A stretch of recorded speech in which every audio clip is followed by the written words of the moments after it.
Muy buenas tardes con todas y con todos. Entiendo que estamos ya iniciando esta conferencia. Es un enorme gusto saludar a Josefa Nolte desde la Embajada de México. Y justamente la Embajada agradece muchísimo a la Magíster Nolte el haber aceptado participar en nuestro programa de promoción cultural 2021 con la conferencia Tradiciones Artesanales en México y en el Perú. Es sin duda un gran tema. Son dos países de culturas milenarias. Conocí a la destacada antropóloga que hoy nos acompaña en una feria de promoción artesanal cuando ella fungía como directora general de artesanías en el Ministerio de Comercio Exterior y Turismo hace poco más de un año. Desde entonces hemos establecido una fructífera colaboración en la que destaca su gran pasión por la cultura y por las artes populares, así como su notable compromiso social. Como todos los que nos están escuchando saben, hay un gran número de manifestaciones culturales del Perú y de México que se han convertido en tesoros inmateriales de la humanidad de parte de la UNESCO, como la música, los bailables, la gastronomía, las tradiciones, que sin duda no pueden concebirse sin el talento de nuestros pueblos y que forman parte del legado artístico popular. Agradezco el trabajo de preparación en esta ocasión realizado por la agregada cultural de la Embajada, la consejera Cristina Ruiz. La conferencia que escucharemos nos permitirá conocernos mejor y acercarnos más como pueblos con espíritus llenos de arte, tradición y saberes que expresan el conocimiento ancestral y nos dan sin duda identidad y pertenencia. Tenemos con nosotros para ello a una experta en el tema. Permítame leer un breve perfil de su trayectoria profesional. Josefa Nolte es licenciada en Antropología Social por la Universidad Autónoma Metropolitana de México y magíster en Gerencia Social por la Pontificia Universidad Católica del Perú. Ha sido investigadora del Museo Nacional de Arqueología y Antropología del Perú, directora ejecutiva de Antisuyo, coordinadora nacional del Programa Conjunto de Industrias Creativas Inclusivas de la ONU, directora general del Sistema Nacional de Museos del Estado y directora general de Artesanías en el Ministerio de Comercio Exterior y Turismo. Ha publicado también diversos libros y artículos sobre manifestaciones artesanales, entre ellos Lo efímero y eterno del arte popular, Kelkay, Arte y Vida de la Comunidad Sarua, el Manual de Cerámica Aguajún para niñas y Gráfica Aguajún, Geometría del Universo, este último próximo a salir. Ha sido también, desde luego, ponente en seminarios y congresos, tanto en el Perú como en México, sobre arte popular, artesanía, educación, tradiciones y museo. Estamos, por lo tanto, ante una excepcional experta en arte popular y en este año de los bicentenarios de independencia de México y del Perú, me es muy grato, como embajador de México, darle la palabra a la magíster Josefa Nolte. Muy bienvenida.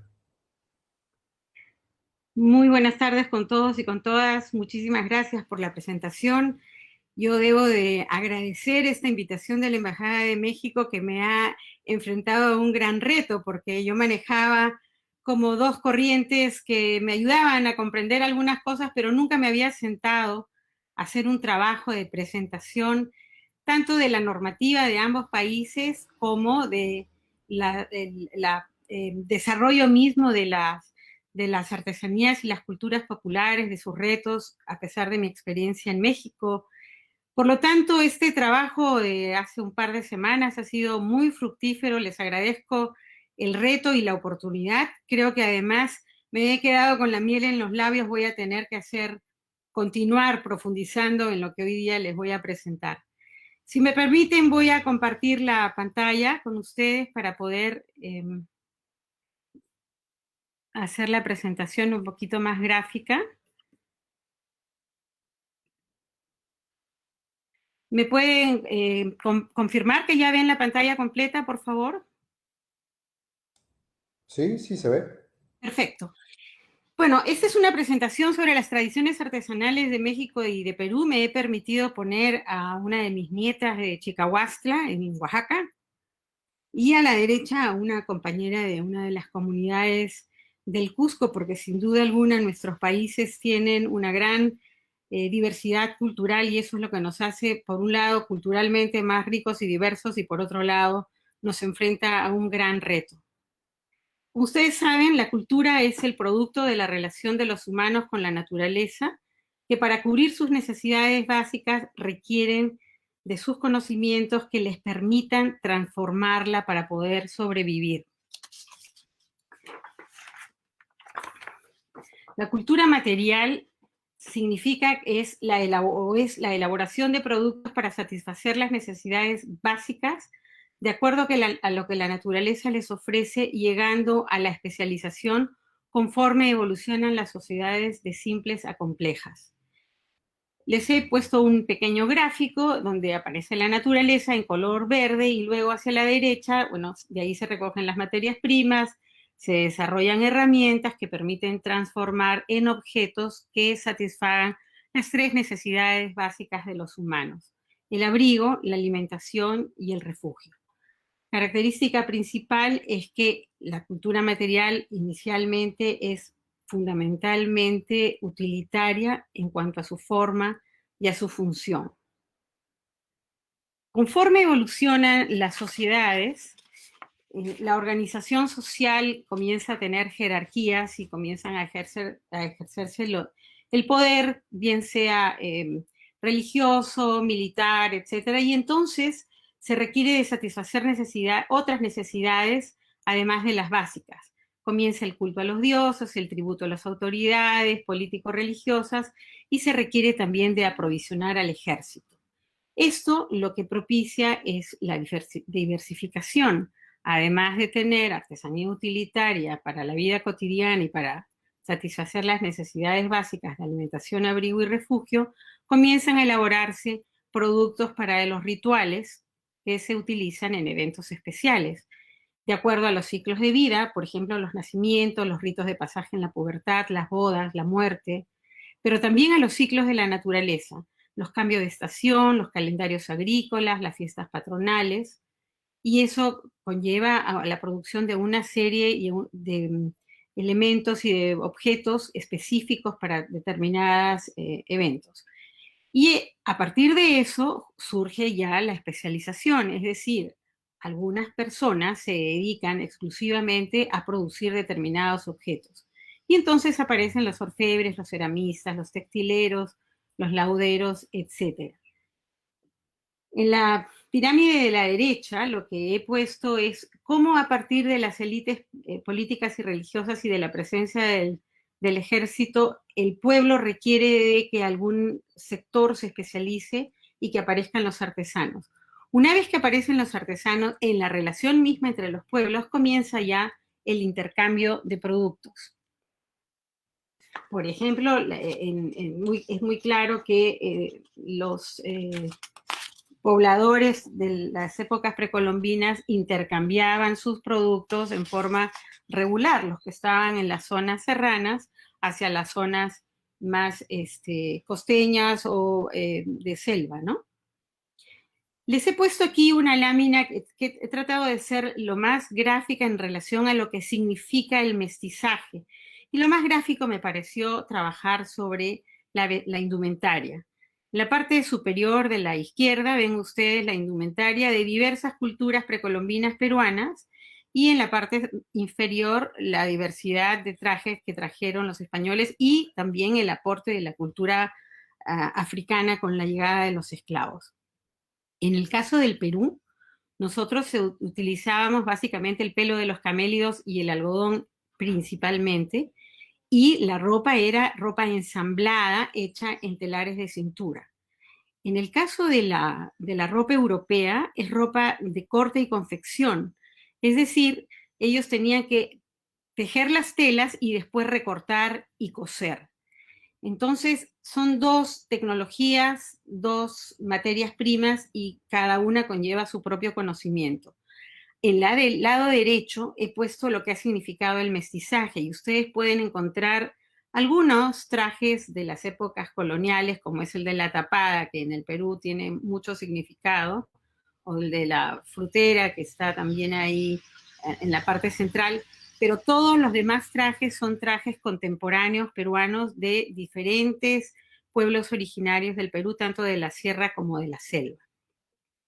Esta lámina muestra la misma dinámica para el caso de México, donde igual hubo una diversidad de culturas, cada uno con trajes regionales que se diferenciaban, y a la llegada de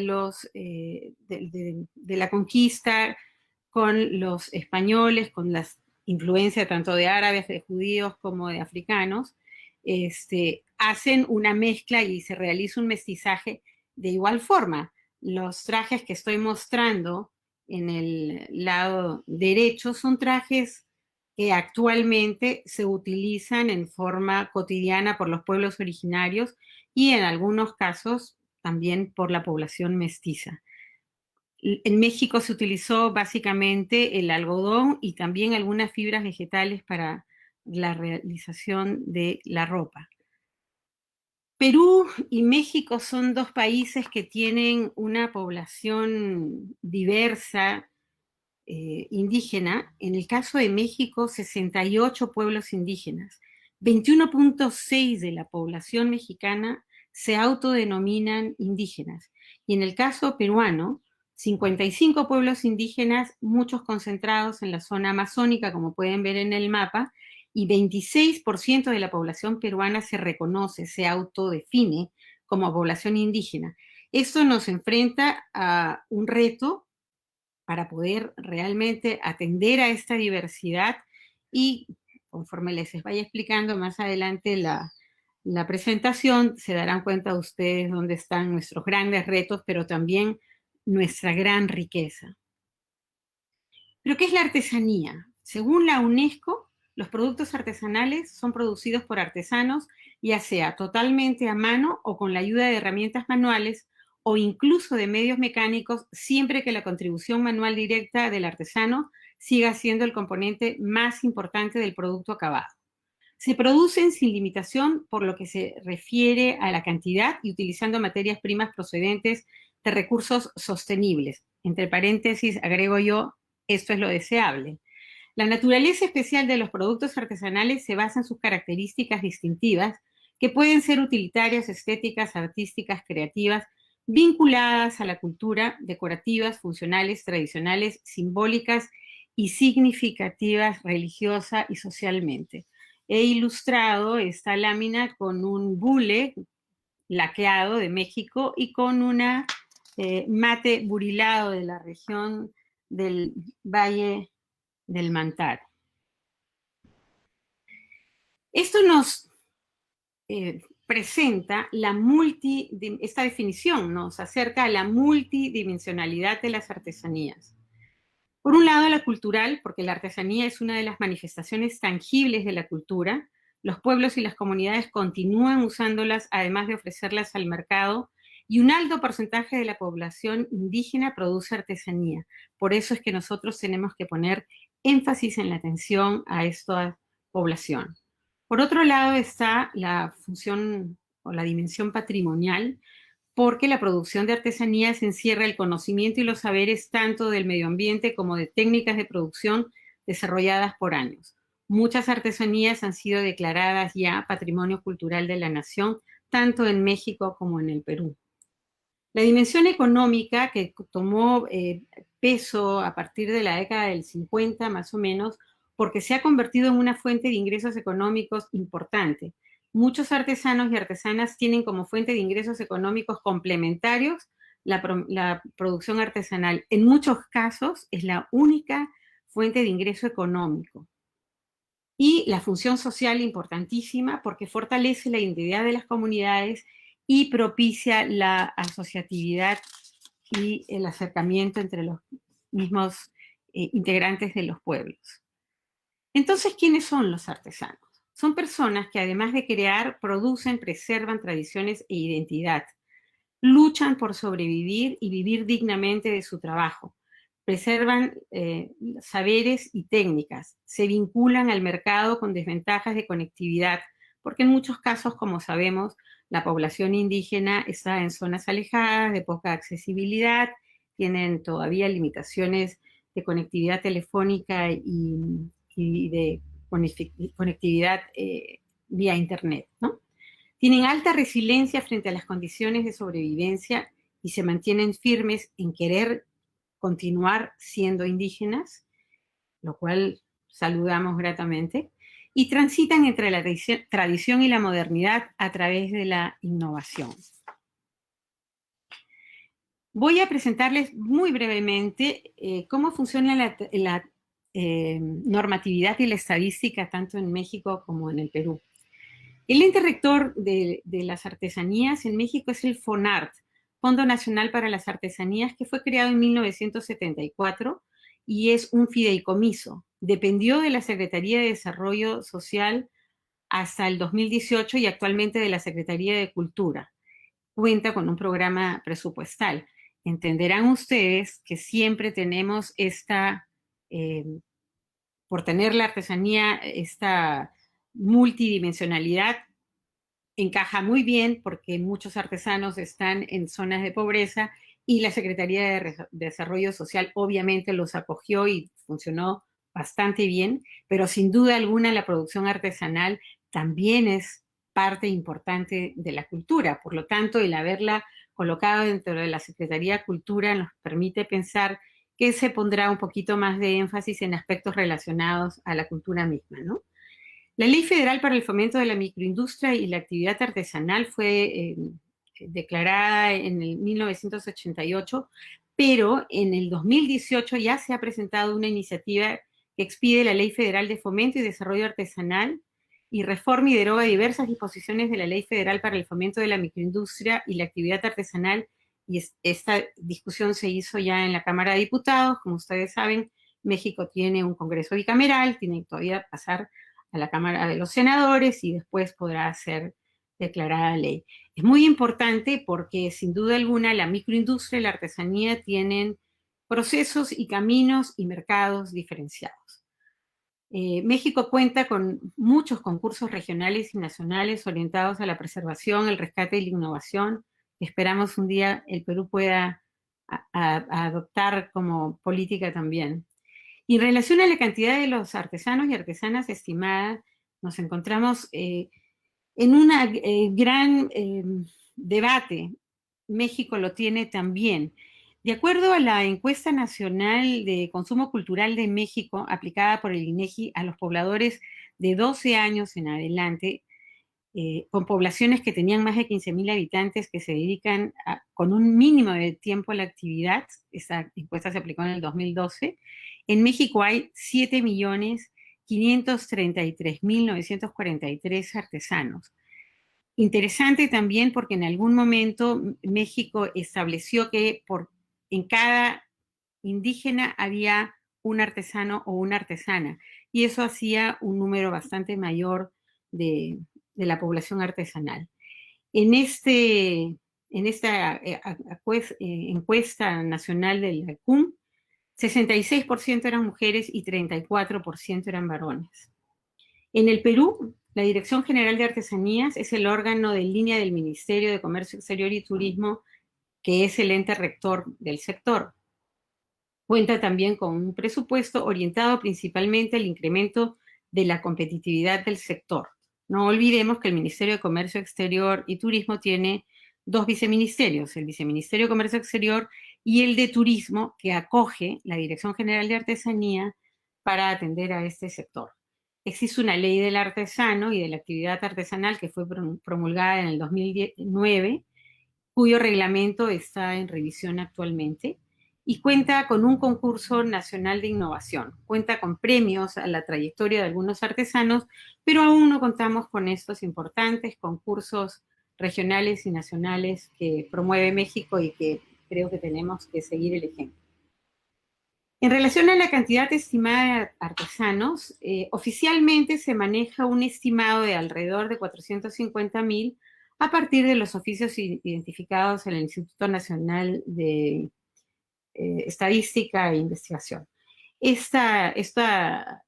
Para el 2018 solo se consideraban personas mayores de 18 años, y a partir de ello, en base al Registro Nacional del Artesano, que para fines del 2020 tenía alrededor de 90.000 personas inscritas, solo mayores de edad, había 74% de mujeres y 26% de hombres.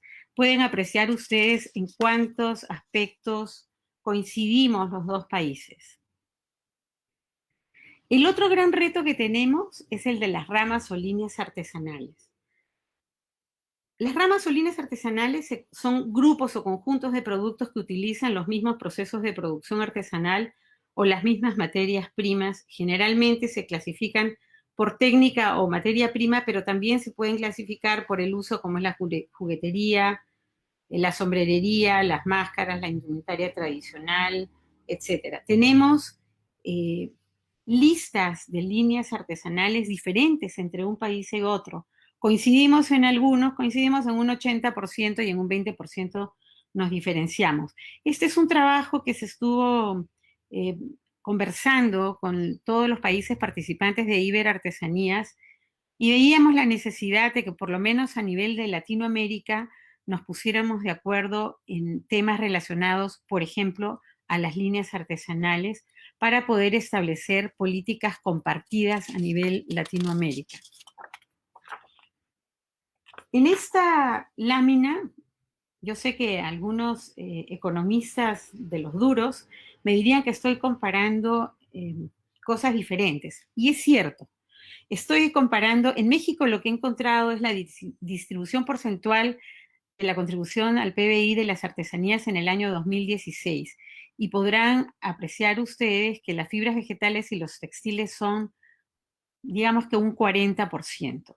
En el caso del Perú, las líneas, de acuerdo a las líneas artesanales en el Registro Nacional del Artesano, lo que necesitaba era poner en evidencia y mostrarles el peso que tiene cada una de estas líneas artesanales. Entonces, en el caso peruano, los textiles prácticamente toman el 63% de la población registrada. Básicamente ese era el dato que me parecía a mí clave, porque las otras líneas artesanales se distribuyen más o menos equitativamente. Y obviamente aquellas que están en proceso de extinción, lo cual lamentamos muchísimo, son las que tienen porcentajes menores. En esta lámina he hecho un esfuerzo por sintetizar lo que ha pasado con las culturas, con la artesanía y la producción de arte popular y también de cultura material desde los 60 o 50 en adelante. Resulta que digamos, que se producía básicamente cultura material para el consumo de los pobladores de cada una de las comunidades o de los pequeños pueblos o ciudades, pero en algún momento con el indigenismo hubo como un descubrimiento de las artesanías y de la posibilidad de que se integraran al mercado turístico, pero también al mercado de un sector intelectual, culto, sensible a las poblaciones indígenas, y comenzó este proceso de sugerencias y de pequeños cambios a la cultura material para pasar de espacios de uso en comunidades y en pueblos a espacios de departamentos, instituciones en las ciudades. Eso se dio entre el 1920 y 1950, para los dos países es bastante similar. En el año 60, por influencia de Alianza por el Progreso de los Estados Unidos, se incorporaron muchas políticas para la promoción económica y la comercialización de la artesanía orientada al turismo.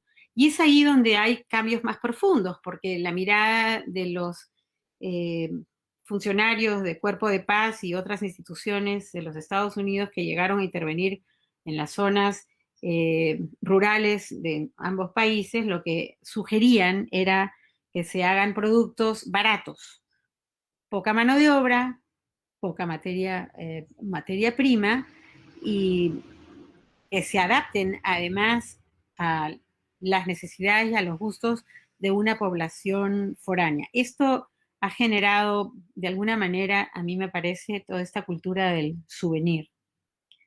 Pero luego ya a partir del 70, 80 comienzan a surgir otros intereses. Aparecen en el 90 toda esta discusión sobre las industrias culturales y las características que éstas tienen. Las artesanías están consideradas industrias culturales también.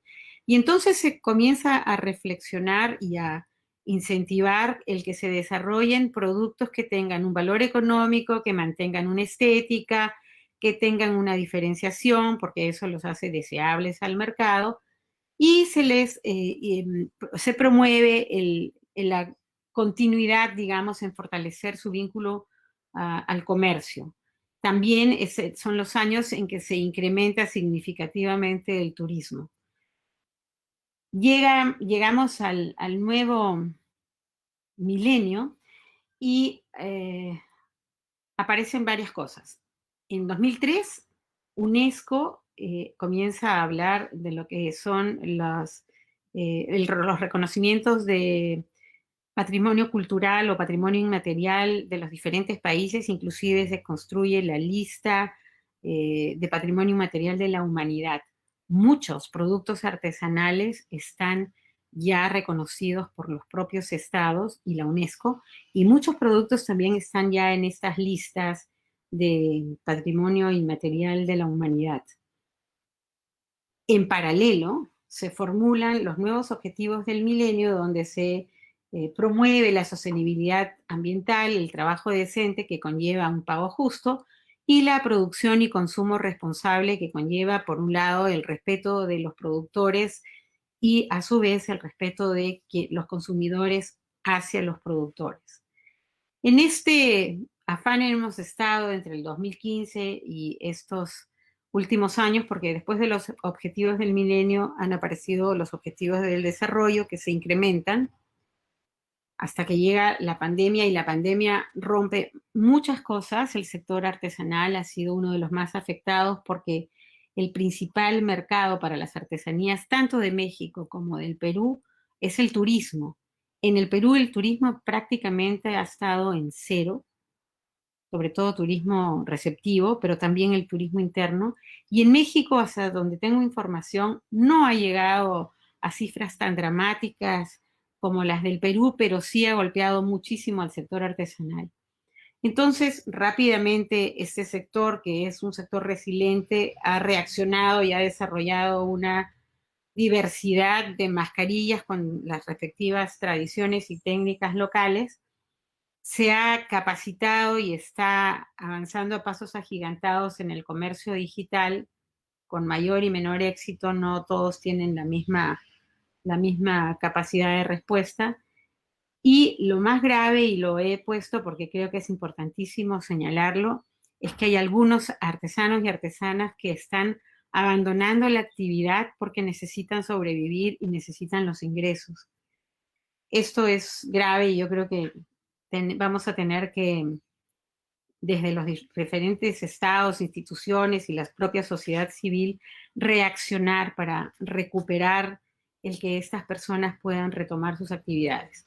En esta lámina, pues, lo que les quiero también decir, al lado izquierdo están viendo 3 palabras: cultura material, arte popular y artesanía, que conviven. No es que una sea secuencia de la otra, pueden convivir perfectamente las 3, y de hecho muchos artesanos y muchas artesanas continúan produciendo cosas para su consumo o el de su comunidad, arte popular para la ciudad y artesanía y souvenirs para el mercado turístico.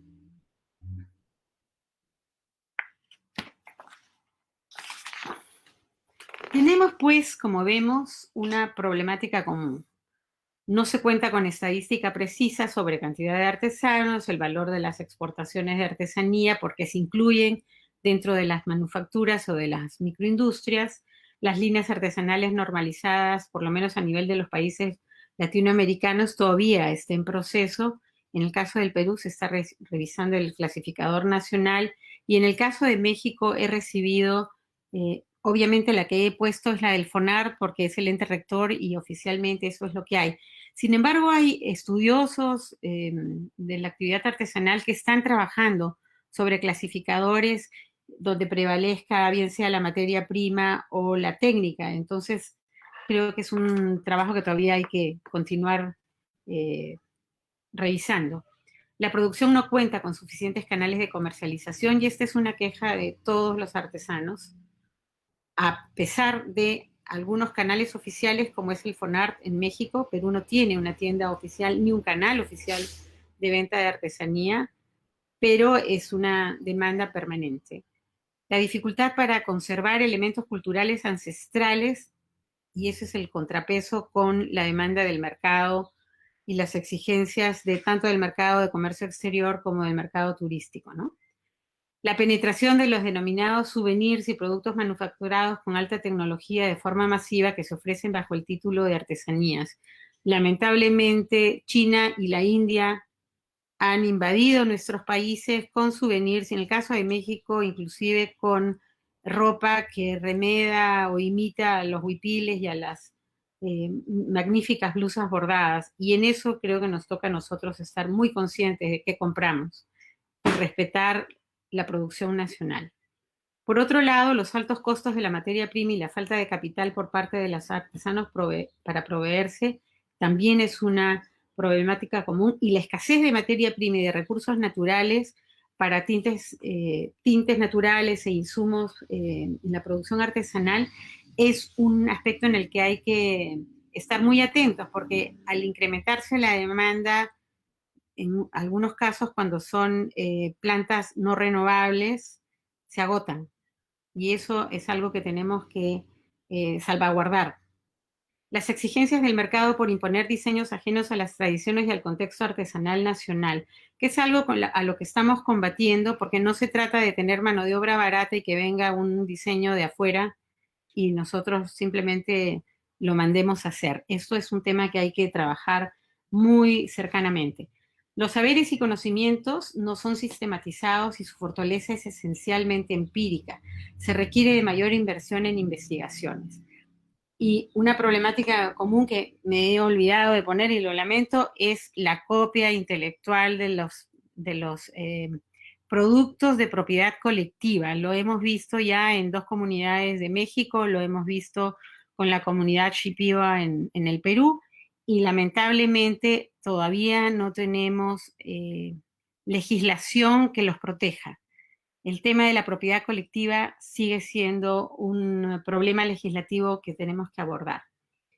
El impacto de la pandemia, como lo he mencionado antes, que siendo el turismo el mayor mercado para la producción artesanal actual, el sector se ha visto seriamente afectado. En el caso del Perú, el turismo se ha reducido al 10%, en el caso de México, más o menos, según me informan, está al 60%. Hoy más que nunca se requiere del apoyo del Estado, pero sobre todo de que los mexicanos, mexicanas, peruanos y peruanas compremos artesanía, la consumamos, la valoremos y permitamos que esta actividad tan importante no se pierda, no decaiga, que los artesanos no sufran por no tener compradores cuando estamos nosotros para ir a su rescate. ¿Cuáles han sido los cambios en los patrones de consumo de estos nuevos consumidores? Estoy hablando de los últimos 50 años, ¿no? El ingreso al circuito de consumo en las ciudades. La artesanía se considera arte popular cuando satisface el gusto de un sector de la élite intelectual y se marca la diferencia entre artesanía y arte popular. Se redefinen sus funciones, pasan de tener un propósito utilitario o de uso ritual a ser decorativos. Deja de ser anónimo, se valoriza al productor, artesano o artesana, por su trayectoria, reconocimientos, premio, asistencia a ferias, exposiciones, y se exige que los productos se firmen, cosa que antes no se hacía. Pero como ustedes saben, en el mercado del arte, los artistas que tienen mayor reconocimiento, su firma tiene también un valor. Al incluirse en los circuitos comerciales de artículos de regalo o artículos hechos a mano, se corre el riesgo de que pierdan las características originales para satisfacer la demanda de este nuevo consumidor.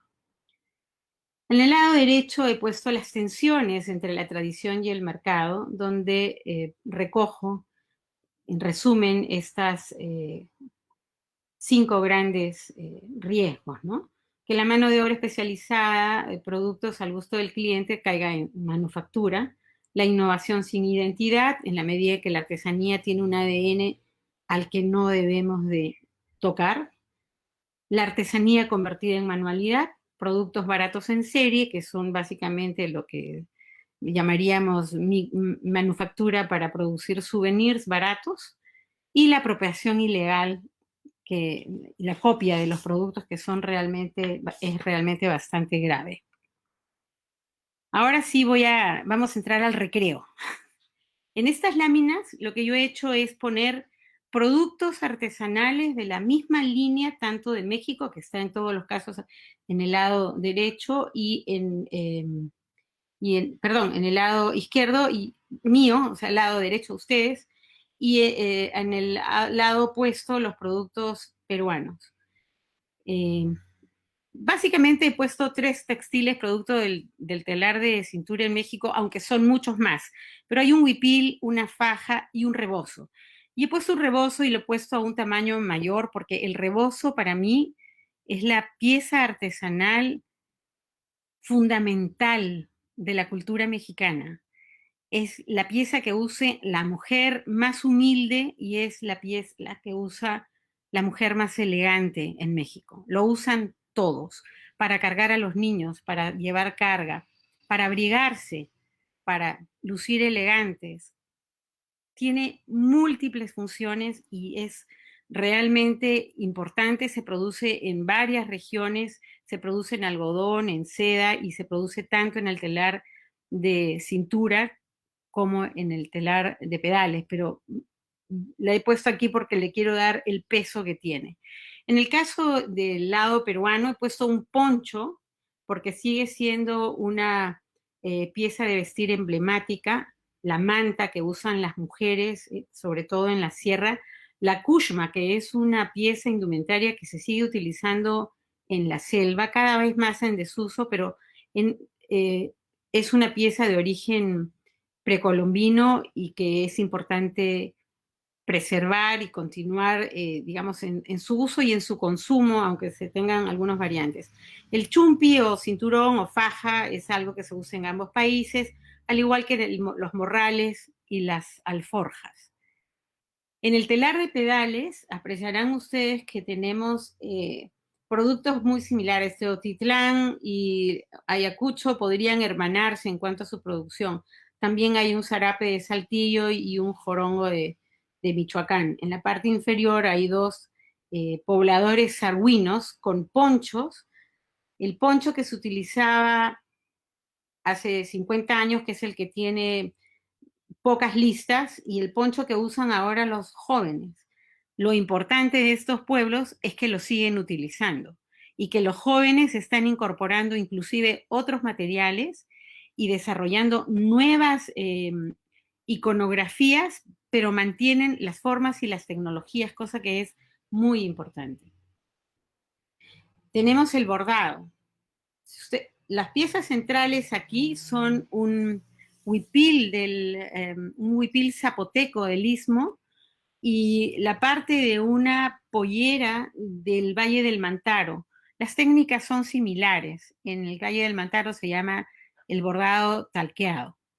Pero además están otras, no están, en realidad en textiles bordados México tiene muchísimo y el Perú también se practica en muchas regiones, pero digamos, lo que he hecho aquí es presentarles una diversidad. En el lado izquierdo tienen el quexquemel, que también es una pieza precolombina muy usada sobre todo en las comunidades náhuatl y mazahuas, y el blusón de San Antonino que se borda en Oaxaca. En el caso peruano hay un chaleco de capa chica y uno de los corredores de mesa que hacen ahora con bordado ayacuchano. La cerámica es otra de las líneas artesanales muy vasta. Igual he puesto productos, digamos, de uso, se siguen utilizando, el patojo, la olla, la cazuela, y en el lado derecho algunos productos amazónicos como son el amamuc y el buit o la mocagua, La olla, que es similar en los dos países, y si ustedes se dan cuenta por los acabados, las técnicas son similares también. Está la mayólica, que se produce, en el caso de México, se produce en varias ciudades, Puebla, Tlaxcala, eh, Jalisco, producen talavera o mayólica, y también en el Cusco tenemos, perdón, Guanajuato, me he olvidado, si mi madre mexicana me escucha que me olvido de su pueblo, me va a jalar los pies en la noche. A la derecha tenemos algunos productos, en este caso son básicamente concentrados del Cusco, son varios artesanos que lo producen y básicamente se está concentrando la producción de mayólica en el Cusco. Luego está la cerámica modelada, donde ya tienen cosas más figurativas, más decorativas. Eh, Está Guerrero, Chiapas, Metepec en el Estado de México, y en el caso peruano Ayacucho, que siempre tiene mucha presencia, Trujillo, Puno y Piura. Las técnicas son parecidas, la estética es totalmente diferente. Cerámica también, distintas técnicas tanto en la elaboración de la pieza como en los acabados, ¿no? Está el petatillo de Jalisco, la cerámica negra de Oaxaca, y he puesto también una cerámica negra de Chulucanas, que es, digamos, producción bandera en el país. Y a la derecha tienen un magnífico quero de Pisac y una lindísima ponchera de Ayacucho. La jarra, que la verdad es que es de un nivel de barroco maravilloso, esta jarra vidriada, me parece que es de Oaxaca también, el barro verde. Luego entramos a la metalistería. En realidad podríamos abrirnos a mucho más en cada una de las líneas artesanales, pero yo sé que el tiempo está limitado. Aquí he puesto solamente hojalata y cobre para el caso de México, y en el caso de Perú he puesto hojalata, cobre y bronce. Igual, en algunos casos las técnicas no son similares, tienen ciertas variantes, aunque en esencia es lo mismo, los esgrafiados, los martillados.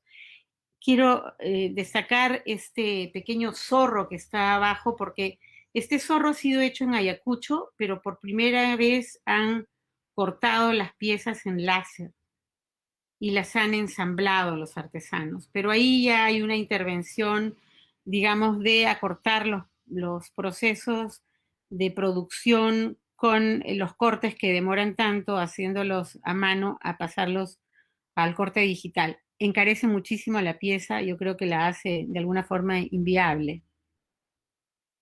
La pintura popular. Hay mucho más de pintura popular o de plástica popular, como la línea artesanal en Fonart es plástica popular y abarca mucho más objetos que la pintura. Pero me ha parecido interesante para esta presentación poner un amate pintado, por lo que cuentan los amates, y una tabla de sargua, por lo que cuentan las tablas. Las dos, de alguna forma, nos presentan las historias, las tradiciones de sus pueblos, una especie de crónicas. Y los dos son productos construidos, no están hechos originalmente, tienen, digamos, una evocación de lo que se hacía ancestralmente, pero son productos netamente contemporáneos. Las fibras vegetales, nuestros dos países son muy ricos en esta diversidad y además se continúan produciendo para su uso. En la esquina superior del lado mexicano hay una canasta seri que tiene una técnica muy interesante, con mucha demanda, y que los seris no se interesan en producir volúmenes, sino en producir cantidades, ¿no? El tenate oaxaqueño y que está hecho en palma, el tule, este florero hecho de tule, que también es lo que nosotros le llamaríamos el junco, tenemos también la canastita verde de la derecha hecha en junco aquí en Perú, y tenemos al lado derecho los canastas que sirven para la cosecha y para el transporte de productos en las comunidades de diferentes regiones, pero también cómo se han transformado en lo que se puede requerir en las ciudades, como son las paneras, ¿no? Igual el caso de la Cesa Tarahumara, que está encima del Tenate oaxaqueño. Y las máscaras, en realidad, por cada una de estas líneas artesanales, yo creo que se podría hacer una presentación. Si nosotros queremos hacer una ruta de tanto territorial como de tecnologías, podríamos construir una presentación por cada una de las líneas de ambos países, porque todos mantienen esta diversidad, las fiestas tradicionales se mantienen tanto en los pueblos originarios como en los pueblos mestizos, y la máscara es un elemento importantísimo en ambos casos, ¿no? Bueno, les agradezco mucho, no sé cómo me haya ido con el tiempo, he estado muy concentrada en la presentación. Muy bien, muchísimas gracias. La verdad ha sido un acierto de la consejera Ruiz de poder tener esta iniciativa para que tuviésemos en esta tarde a Josefa Nolte hablándonos de algo que nos identifica como naciones, ¿no? En el sentido sociológico, que acerca a los dos pueblos, que forma parte de nuestro sentir nacional. Así que muchísimas gracias. Tenemos unos minutos para algunas preguntas que me hacen falta, que me están pasando, y yo quisiera planteárselas a Josefa para ver cómo reacciona a estos cuestionamientos. La primera es, en la presentación se menciona que los artesanos transitan entre las tradiciones y la modernidad a través de la innovación. ¿Cómo es ese tránsito? ¿En realidad son los artesanos quienes transitan o desde fuera se generan artesanos tecnológicos? Bueno, yo creo que la cultura es dinámica, la cultura no es estática. Por eso les mostré este poncho de los jóvenes, que no es una demanda externa, es una voluntad y un deseo de ellos, y han cambiado el poncho tradicional por este poncho lleno de gráfica y de brillos, porque incorporan hasta hilos brillantes. Pero también hay innovación para poder articularse al mercado. No olvidemos la multidimensional de la artesanía, la necesidad de generar también ingresos económicos, y esos ingresos económicos vienen fundamentalmente de las sociedades externas a las comunidades artesanales. Esto quiere decir no solamente los consumidores nacionales, que es lo que yo estoy alentando, pero también el turismo interno y el turismo receptivo. En ese sentido, los artesanos, este tránsito no es un tránsito de una sola vía, es un tránsito de ida y vuelta. Por eso es tan importante que ellos puedan tener muy claro cuál es el ADN, el corazón de su producción, y hacer las modificaciones que no toquen este ADN que es fundamental.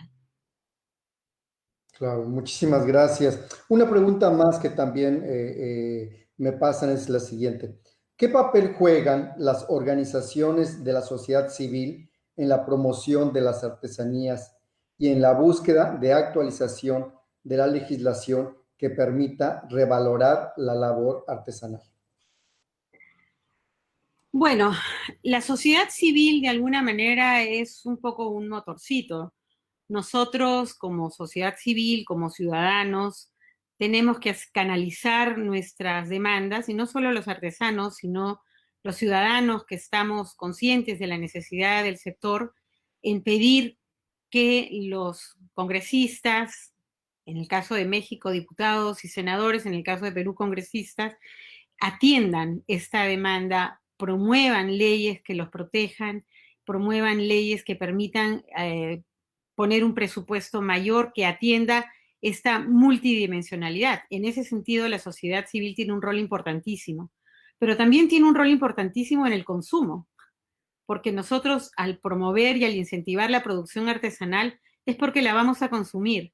Los artesanos viven de lo que venden, no de lo que usan, y en ese sentido es muy importante que nos volvamos consumidores de artesanía. Muchas gracias. Y justamente sobre esta última reflexión, yo me permitiré hacer una pregunta y creo que con eso cerraríamos, si no es que me pasan alguna otra pregunta adicional. ¿Tiene futuro lo artesanal ante un mundo crecientemente tecnológico? Es decir, este extraordinario mundo que crea y recrea nuestra identidad, que forma parte del Perú, que forma parte de México, pero que por otro lado hay esta enorme carga tecnológica que tiene impactos incluso en la misma producción, genera pues que lo artesanal tenga futuro. Sin duda alguna. No olvidemos que en el caso de México 21% y en el caso de Perú 26% y quizás sea un poquito más, la población indígena consume lo que produce. Pero además en esta sociedad donde la diferenciación no solamente tiene que venir de afuera, sino tenemos que incorporarla a nuestra cotidianidad y volvernos consumidores responsables. La producción artesanal es una producción que conlleva un conocimiento profundo del entorno de cada uno de estos productores, el conocimiento de la materia prima y una tecnología, inclusive un lenguaje que preservan ellos alrededor de la producción artesanal. En tal sentido, yo la verdad es que nunca he dudado de la vigencia de la producción artesanal y del futuro que tiene en la medida que podamos contribuir a fortalecerla.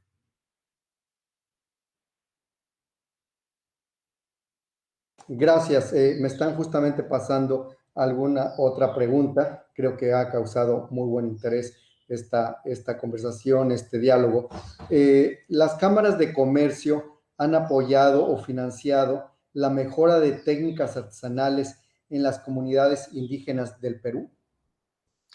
Las cámaras de comercio, en el caso peruano, han servido como espacios para promover la articulación al mercado. No intervienen mucho en la parte de modificar o de innovar diseños, etcétera, pero sí en propiciar ruedas de negocio, en acercar a los compradores, a los artesanos y a las artesanas, y no solamente la Cámara de Lima, sino las cámaras regionales han jugado ese papel, ¿no? Claro, perfecto, muchas gracias. Yo quisiera señalar un par de aspectos que han formado parte de este diálogo, de esta exposición que nos ha hecho la antropóloga Josefa Nolte. Primero es el tema de la propiedad colectiva. Creo que como gobiernos deberíamos estar muy atentos y como sociedades muy preocupados justamente para poder proteger de una mejor manera la propiedad colectiva, es decir, que no haya entes externos que se apropien de las tradiciones y de lo que hacen nuestros artesanos. Así que ahí creo que es un muy buen punto en el que hay mucho sobre lo cual hay que estudiar y reflexionar, pero particularmente incidir y hacer en materia legislativa. Así que muchísimas gracias por este punto que se me hace absolutamente relevante. El otro que creo que también hay que subrayar y algo que destacó de una manera muy clara Josefa Nolte es el impacto que este último año de la pandemia, ha tenido para la sobrevivencia de los artesanos, es decir, de los entes activos creadores de las artesanías. Y en ese sentido creo que también tendríamos como sociedades y como gobiernos poder preservar, no solo por lo que representan en términos de población y lo que representan o aportan al Producto Interno Bruto, sino porque forman parte de nuestra propia identidad, forman parte de lo que es ser peruano y de lo que es ser mexicano. Y en ese sentido tiene un valor superior justamente el que podamos nosotros incidir con recursos, con políticas, con legislación, y de la sociedad, desde luego, el llamado que hace Josefa, de que puedan adquirir y que sean entes también promotores de la producción y del consumo de artesanías. Así que creo que también ahí tenemos un enorme reto muy inmediato que realizar, es decir, cómo aminorar el impacto de la pandemia hacia la sobrevivencia de los artesanos, de las artesanas y en consecuencia de las tradiciones. Así que, pues muchísimas gracias. Ha sido una extraordinaria tarde que hemos tenido con Josefa Nolte. Apreciamos muchísimo no solo sus conocimientos, como decía yo en la presentación, su enorme sensibilidad social y desde luego el acercamiento que tiene con la Embajada de México. Y es desde luego, Josefa, un puente muy claro, muy activo y muy consecuente entre el Perú y México, y eso hace que la valoremos mucho en la relación bilateral. Así que, pues, nuevamente a Josefa Nolte, nuestro aprecio, nuestro agradecimiento, pero particularmente también el orgullo de saber que hay una persona con esta sensibilidad y con estos conocimientos profundos de de este sector que nos identifica a ambos países y que forman parte justamente de nuestra estructura como nación. Así que gracias, Josefa Nolte, muy gentil, muy agradecidos en la embajada por esta extraordinaria charla y estos conocimientos que nos has vertido. Muchísimas gracias a ustedes por la oportunidad. Gracias a todos, hasta la próxima.